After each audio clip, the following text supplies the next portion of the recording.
बीते 10 साल में भारत का रियल एस्टेट सेक्टर कई बदलावों का सामना करने के बाद अब तेज रफ्तार से दौड़ लगा रहा है। इन 10 सालों में एनडीए सरकार के पास सत्ता की चाबी रही है, जिसमें नोटबंदी और रेरा से लेकर दिवालिया कानून तक ने रियल एस्टेट को नई शक्ल सूरत दी है।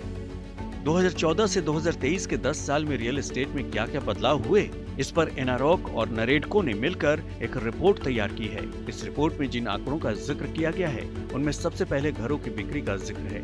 रिपोर्ट के मुताबिक 2014 से 2023 के दौरान देश के 7 बड़े शहरों में 28.27 लाख घरों की बिक्री हुई है। इन 10 सालों में 29.32 लाख यूनिट्स को लॉन्च किया गया है। जानकारों के मुताबिक पहला हिस्सा रियल एस्टेट में सुधारों की वजह से बिक्री के लिहाज से धीमा रहा था, लेकिन कोविड-19 के बाद तो इन सुधारों का असर बम्पर डिमांड के तौर पर सामने आया है। इनिशियली 2014 में जब मोदी गवर्नमेंट आई थी तो बहुत अच्छा परफॉर्मेंस नहीं आया था, लेकिन 2018-19 के आसपास रियल एस्टेट मार्केट ने बहुत अच्छा परफॉर्म करना शुरू कर दिया। इसमें इंफ्रा का भी बहुत इंपॉर्टेंट रोल रहा है। रोड, रेल और एयर नेटवर्क बहुत अच्छे से डेवलप हुआ है, जिससे इवन टीयर 2, टीयर 3 सिटीज़ तक में नई रियल एस्टेट की अपॉर्चुनिटीज़ क्रिएट हुई। यहाँ रेरा, स्वामी फंड जो स्टक प्रोजेक्ट्स को रिवाइव करने के लिए था, या PMAY स्कीम जो अफोर्डेबल हाउसिंग, लोगों को घर मिले, जो नया एक सेगमेंट था जहाँ पे लोग घर नहीं खरीद पा रहे थे, उनको घर मिला। डेफिनेटली देखिए, मार्केट रिपोर्ट्स जो दर्शाता है कि काफ़ी एक कॉन्फिडेंस वापस आया है।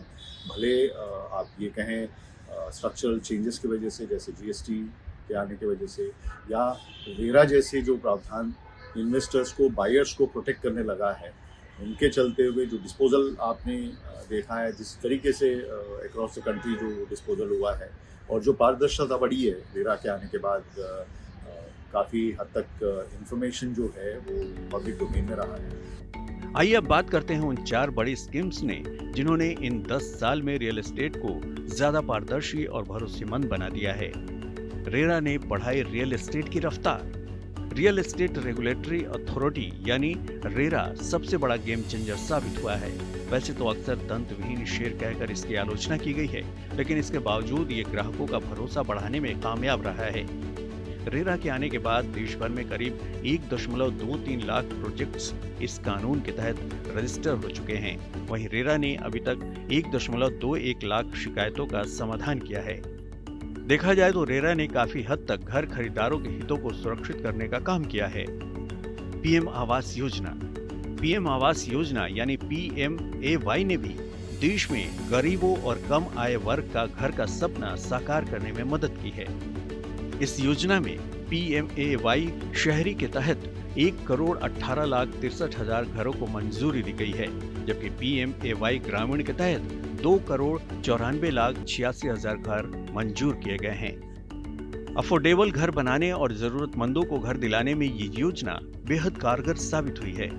अल्टरनेट इन्वेस्टमेंट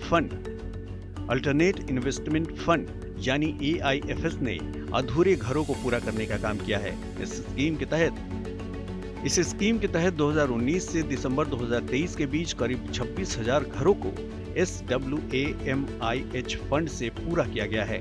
वहीं अगले 3 साल में 80,000 घरों के पूरा होने का अनुमान है। इससे देश में अधूरे प्रोजेक्ट्स की समस्या का समाधान करने में बड़ी मदद मिली है। नोटबंदी से पारदर्शी बना रियल एस्टेट। नोटबंदी ने भी रियल एस्टेट को धोखेबाज डेवलपर्स के चंगुल से दूर करने में मदद की है। 2016 में नोटबंदी के बाद मार्केट में केवल गंभीर काम करने वाले डेवलपर्स ही डेरा डालकर बैठे हैं। इसके साथ ही दिवालिया कानून ने भी रियल एस्टेट की सफाई का काम बखूबी किया है। वीडियो पसंद आया तो हमें लाइक, कमेंट, शेयर और सब्सक्राइब जरूर करें।